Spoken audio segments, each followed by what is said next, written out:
My mind has been overflowing. I can't seem to keep it to myself anymore. There's just so much out there that you don't know, that nobody knows, and I feel like I'm one step away from losing my mind. I'm sorry. I'm getting ahead of myself. Let me give you some background first. I had recently moved to a new town out in the Midwest for work. I won't disclose the exact location, but it's been lonely, to say the least, deafeningly so. I work a federal government job, which really only consists of me editing and proofreading documents, with little to no interaction with anyone else.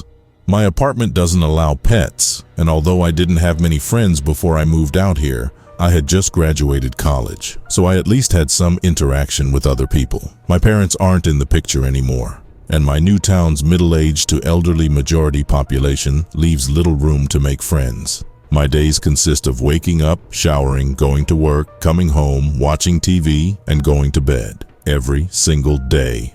The most human contact I regularly receive is clocking out at the end of the day where someone else may offer me a goodbye before I head back home. In its own right, loneliness is its own kind of hell. So you might not be surprised to hear that upon finding a missionary standing at my door, I was almost ecstatic. I hadn't been particularly religious in years, but that was a trait I was willing to forego if it meant that I could escape this self-inflicted prison. A man around my age stood at my doorstep with blonde, wavy hair, a welcoming smile, and a pamphlet in hand. "Hi," he said cheerfully, reaching out to shake my hand. I shook it, and he followed up with, "My name is Chris, and I was looking for more people to join our congregation. Are you at all familiar with the New Life Church?" I shook my head no, but told him that I would be interested in learning. A complete lie, but come on, I'd been here for 6 months now, and this was already shaping up to be the longest conversation I'd had in that time frame. I invited him in, apologizing for the clutter of fast food bags that littered my coffee table and clothes spread across the floor. It's hard to find the motivation to keep a tidy house when the only company you have is yourself. He laughed lightheartedly and claimed it was nothing compared to his own living room. I laughed back and suddenly felt very self-conscious. Shit, did I even remember how to hold a conversation?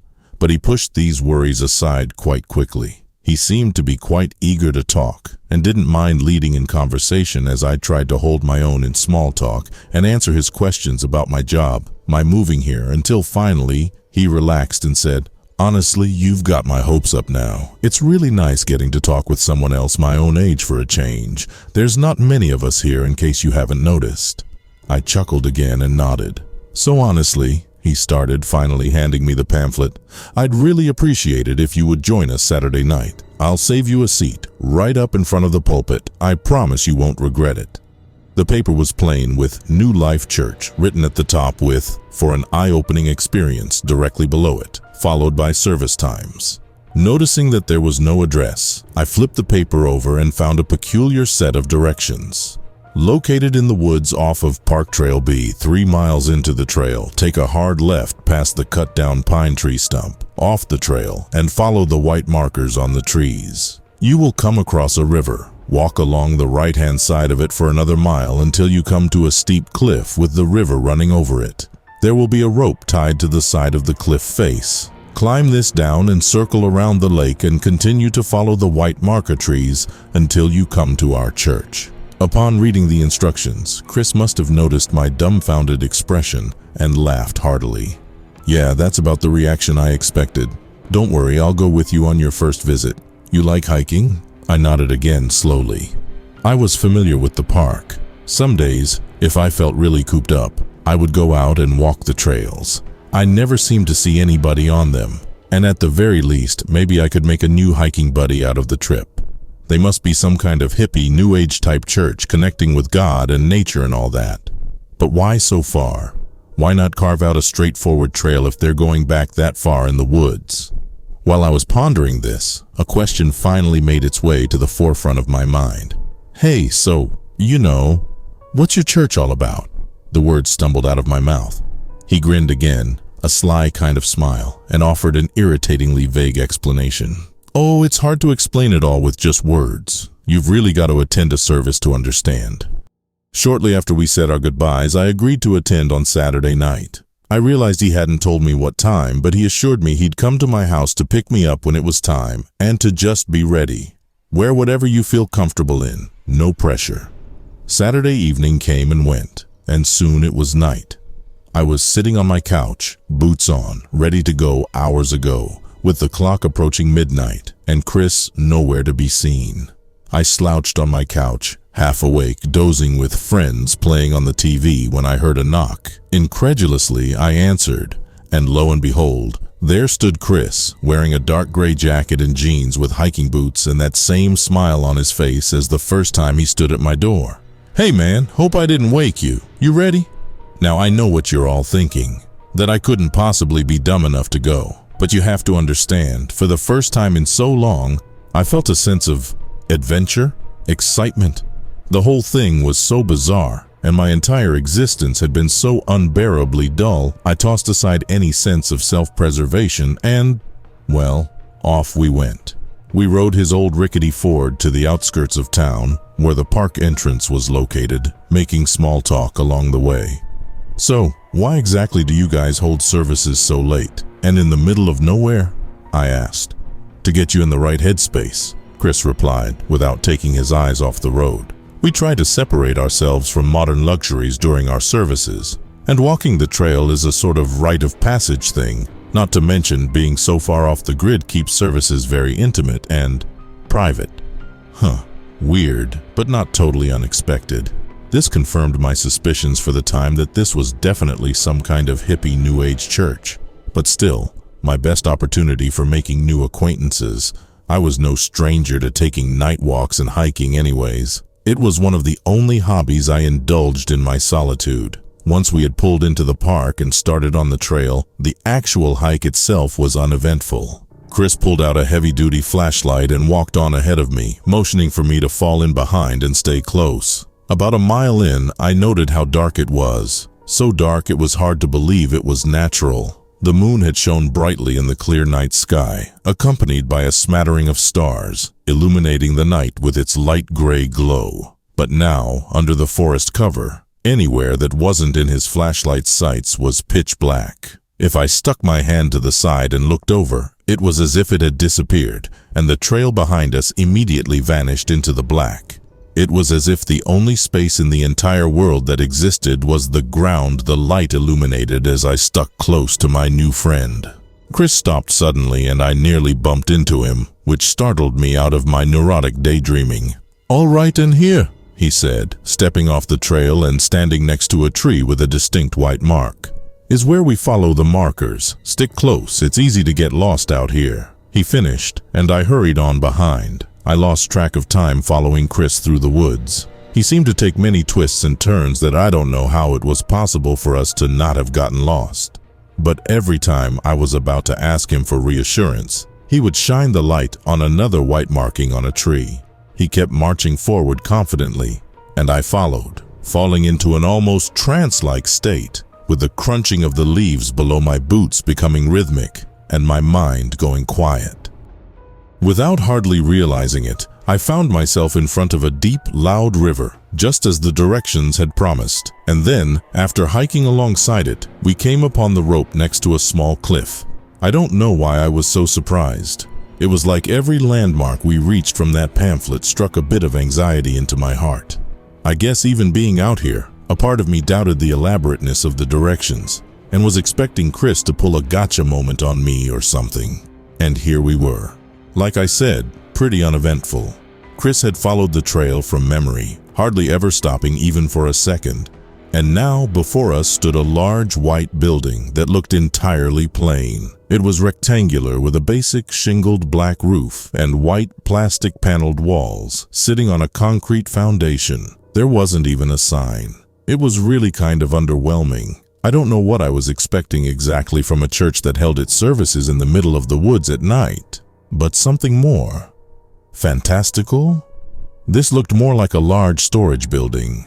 The double doors were colored black, which stood in stark contrast to the white of the rest of the building and rested at the top of a couple of concrete steps, where at the top stood a tall, imposing man, bald, with a thick mustache adorning his face and dressed in a plain white button-up with brown slacks. In his hands he held a large wicker basket. Chris walked right up the steps and greeted the towering figure. "Evening, Brother Amos," he said, shaking his hand. Brother Amos only offered a grunt in reply. Chris then gestured to me. "This is my friend Alex. He's going to be joining our service tonight." I couldn't read the expression on Brother Amos's face. He didn't say a word, nor did his face change at all. He just looked down at me and outstretched his hands holding the basket towards me. I blinked, completely unaware of what this gesture meant until Chris whispered to me, "Sorry, I forgot to tell you. They don't allow phones during the service. Don't worry, you'll get it back when we leave." As I pulled out my phone, I was surprised to see the time. It was 11:30, right on the dot.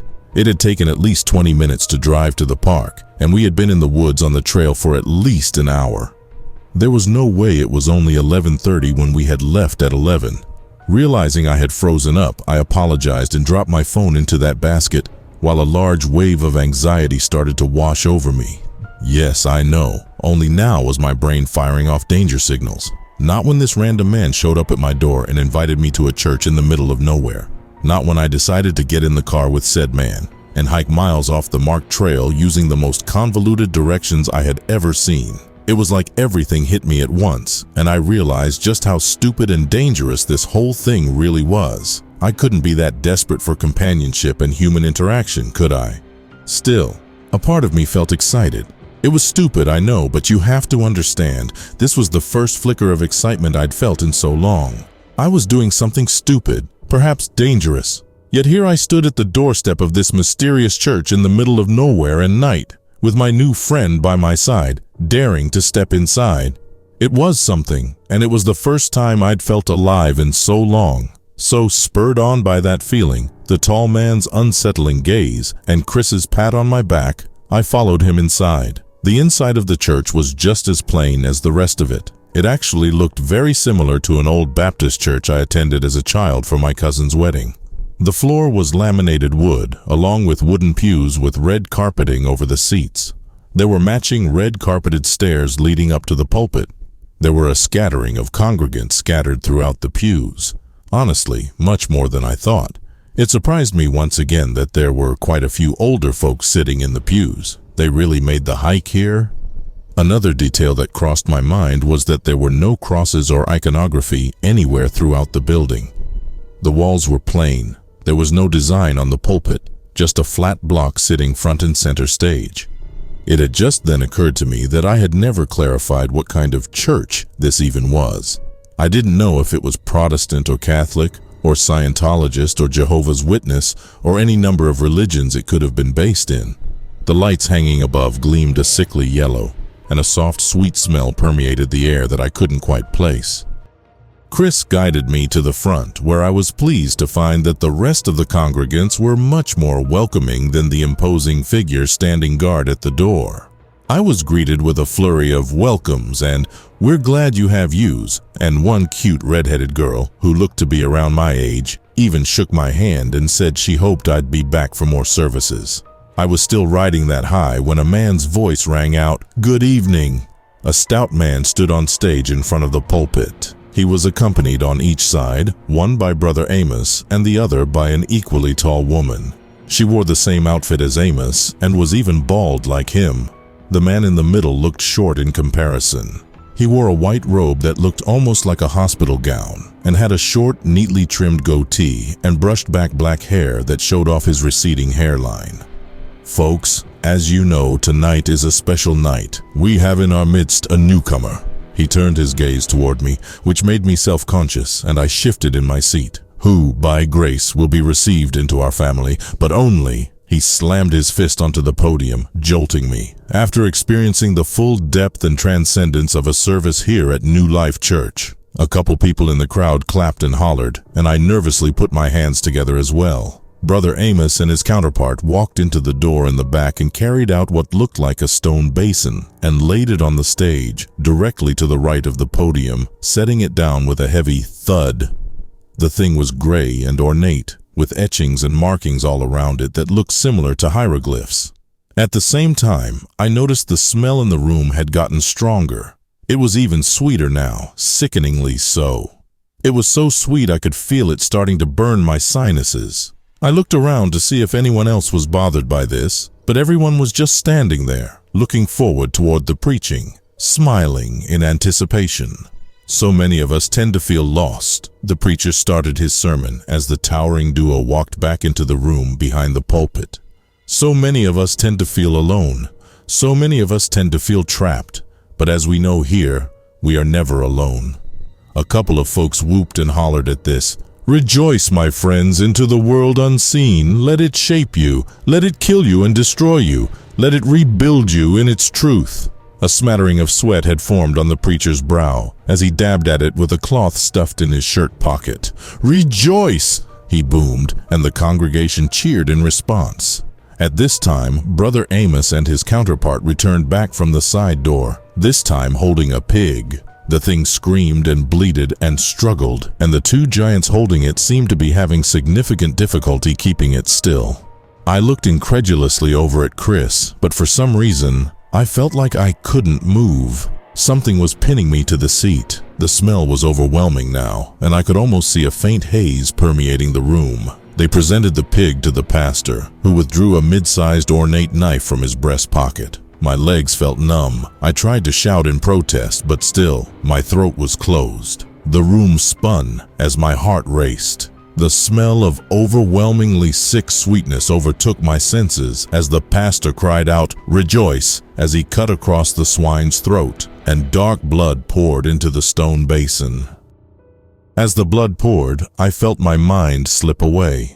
Visions started to dance across my eyes as it felt like my sense of self had entirely dissolved. The color of the blood from the pig seemed to mix into the fog that now encased the room, leaving the atmosphere around me a dark red, nearly black. As the fog became thicker and thicker, I saw visions in the cloud.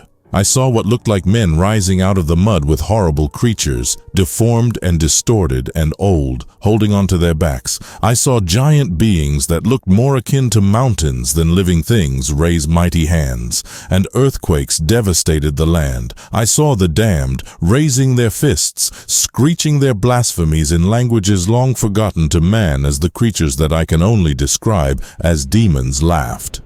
I saw the atrocities committed by the human race, innocents tortured and killed as they begged for mercy, mothers being ripped from their children, and families so thin their ribs pushed against the sides of their skin huddled against a wall as they succumbed to their hunger. The demons continued to laugh. I saw the creatures. They were here with us now, chiding us, laughing harder, more as reality crumbled around me. Yet, as I felt my perception of self and my reason dissolve, I felt an overwhelming feeling of peace wash over me. As this feeling overtook me, the fog swirled and the visions around me changed. I saw the strings that held this universe together and the planes of existence above and below it, constantly tugging on each other, influencing each other. I saw the universe start to form in the formless void, something created somehow from nothing. I saw the unintelligible formation of consciousness in the first beings. I can't possibly relay everything that I saw. I don't think there are words to describe it. I don't think that given a lifetime I could describe to you the depth and significance of what I saw in the smoke. The fog grew darker and darker, and at some point, without realizing, the waking world and the sleeping consciousness of self collided, and I was out. I woke up Sunday morning in my apartment with what felt like a hangover. My phone lay on my bedside table, and I saw that I had an unopened text message. It was from Chris. He thanked me for joining him at the service and hoped I would be back next Saturday night. I'm sorry, but I feel like I've been in a slog since this happened. I can't stop thinking about that church. My work performance is suffering, and I'm making mistakes that I otherwise would have caught. Nothing in this world feels real anymore. Not when you know what lies beyond. I know it's a terrible idea, but I'm considering going back to that church. I want to know more. I blacked out just as I was really starting to grasp the truth. At least there I won't be alone. I also feel the need to discuss what I saw with someone, anyone. I want to share it. I need the world to know, and words cannot do it justice. I need to show them.